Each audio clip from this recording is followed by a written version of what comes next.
Assalamualaikum warahmatullahi wabarakatuh. Di video kali ini, saya Intan Nurjana akan menyimpulkan apa yang sudah saya pelajari mengenai materi teknologi pendidikan dalam jarak jauh, yang dimana video ini saya buat untuk memenuhi tugas 3 mata kuliah teknologi pendidikan dalam jarak jauh di Universitas Terbuka UPBJJ Bandung.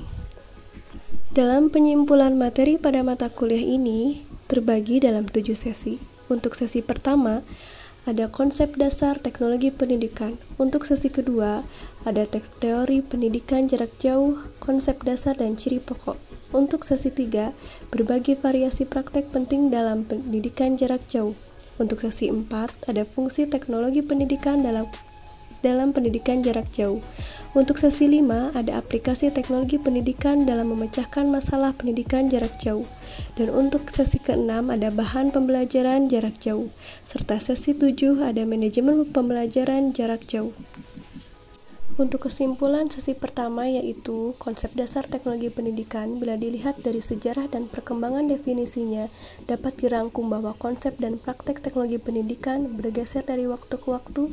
Pergeseran itu dapat ditafsirkan sebagai perkembangan dinamis bidang tersebut, karena dipengaruhi 3 hal sebagai berikut. Pertama, perkembangan atau perubahan teknologi yang digunakan dalam bidang pendidikan mengikuti kemajuan dalam dunia teknologi itu sendiri, didorong oleh pesatnya pemasaran produk teknologi tersebut oleh para produsen. Kedua, perkembangan atau perubahan teknologi yang digunakan dalam dunia pendidikan tidak pernah meninggalkan produk teknologi yang lama, tetapi tetap menggunakannya dan memperkaya dengan penggunaan teknologi yang lebih baru. Ketiga, penggunaan istilah teknologi pembelajaran instructional technologies pada awal tahun 1970 berubah menjadi teknologi pendidikan educational technology pada 1972 dan 1977. Kemudian istilah tersebut berubah menjadi teknologi pembelajaran pada tahun 1994 dan kembali lagi menjadi teknologi pendidikan pada tahun 2008 dan 2018.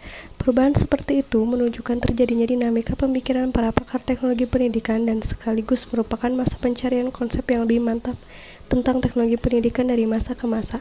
Masa pencarian tersebut pada saatnya mungkin akan secara relatif menetap dalam ruang lingkup dan fokus pengkajian teknologi pendidikan sebagai ilmu pengetahuan. Untuk sesi yang kedua, ada konsep dasar teori pendidikan jarak jauh. 1. Adanya 2 atau lebih pihak yang mengadakan kontak melalui sistem kendala jarak jauh. 2. Adanya hubungan tatap muka sekali-sekali dengan peserta didik dalam bentuk bantuan, bimbingan, dan pelatihan individual untuk tugas-tugas tertentu. 3. Adanya suatu komunikasi 2 arah atau lebih melalui penggunaan media secara ekstensif dalam rangka penyampaian pengetahuan, keterampilan, dan sikap perilaku. 4. Tidak didominasi oleh pengajaran tatap muka. 5. Penerapan teori komunikasi sosial dan pedagogik serta pendaya guna teknologi. 6. Menuntut disiplin diri yang tinggi dan kegiatan peserta didik yang maksimum untuk berhasil. Selanjutnya di sesi kedua ada ciri pokoknya yaitu pertama, pendidikan jarak jauh dilaksanakan melalui institusi bukan studi sendiri, self-study, atau suatu belajar non-akademik learning. Kedua, keterpisahan geografis atau keterpisahan peserta didik dengan pengajar. Ketiga, terjadinya komunikasi interaktif yang menghubungkan antara kelompok belajar dan antara mereka dengan pengajar dan institusi. Keempat, munculnya kelompok atau komunitas belajar yang terdiri dari peserta didik, pengajar, dan sumber daya pembelajaran. Pada sesi 3 terdapat kesimpulan berbagai variasi belajar yang dialami peserta didik dalam pendidikan jarak jauh. Dapat diidentifikasikan dengan berbagai variasi penggunaan teknologi dan pendekatan konsep-konsep seperti online learning, cyber learning, virtual learning, distributed learning, hybrid learning, blended learning, dan mobile learning. Pada materi sesi keempat, yaitu fungsi teknologi pendidikan dalam jarak jauh. Fungsi manajemen pembelajaran untuk penyajian lebih kompleks dan spesifik karena mempersyaratkan penggunaan media komunikasi yang tepat guna, interaksi pembelajaran efektif, keterlibatan tutor dengan keahlian khusus penugasan yang berkaitan dengan latihan, teknik penilaian hasil belajar yang sesuai, dan dukungan manajemen sistem informasi. Fungsi manajemen pembelajaran menyangkut pula penyelenggaraan pengembangan bahan pembelajaran dan bahan ujian dalam sejumlah besar materi. Pada sesi kelima terdapat penyimpulan materi aplikasi teknologi pendidikan dalam memecahkan masalah pendidikan jarak jauh. Revolusi Industri 4.0 mengembangkan sistem peluncuran pendidikan termasuk dalam PJJ khususnya untuk pencapaian tujuan yang bersifat kognitif. Teknologi pendidikan berperan dalam mendesain dan mengembangkan kualitas pendidikan secara sistematik untuk digunakan dalam melayani sejumlah besar peserta didik yang sangat heterogen. Program PJJ yang dikelola mempunyai tugas untuk menjangkau peserta didik yang tersebar secara luas di berbagai daerah, dari perkotaan sampai perdesaan. Misi PJJ ini harus dicapai melalui berbagai cara dan dengan memanfaatkan berbagai media serta strategi peluncuran yang dapat menjangkau peserta didik.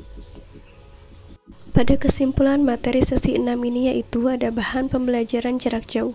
Bahan pembelajaran PJJ bukan saja mengandung isi atau materi pendidikan seperti yang terdapat di dalam buku teks biasa, tetapi juga mengandung seperti langkah-langkah kegiatan interaksi pembelajaran yang perlu dilakukan oleh peserta didik agar dia menguasai materi tersebut dengan baik. Bahan pembelajaran pendidikan jarak jauh dikembangkan dengan mengikuti langkah-langkah desain pembelajaran yang pada langkah terakhir menghasilkan sistem pembelajaran. Di dalam sistem pembelajaran terdapat 3 komponen utama, yaitu 1.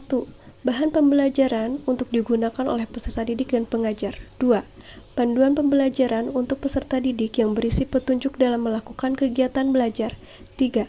Pedoman pembelajaran bagi pengajar yang benar bagaimana menggunakan bahan pembelajaran dan memfasilitasi peserta didik agar pembelajaran efektif dan efisien.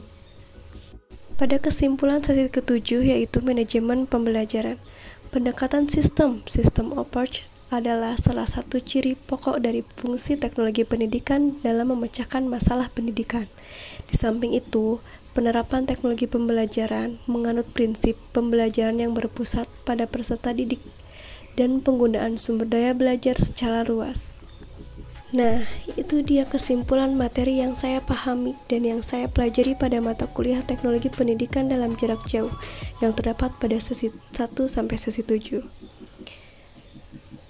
Semoga penjelasan kesimpulan yang saya berikan tentang teknologi pendidikan pembelajaran jarak jauh ini dapat dipahami oleh kalian ya.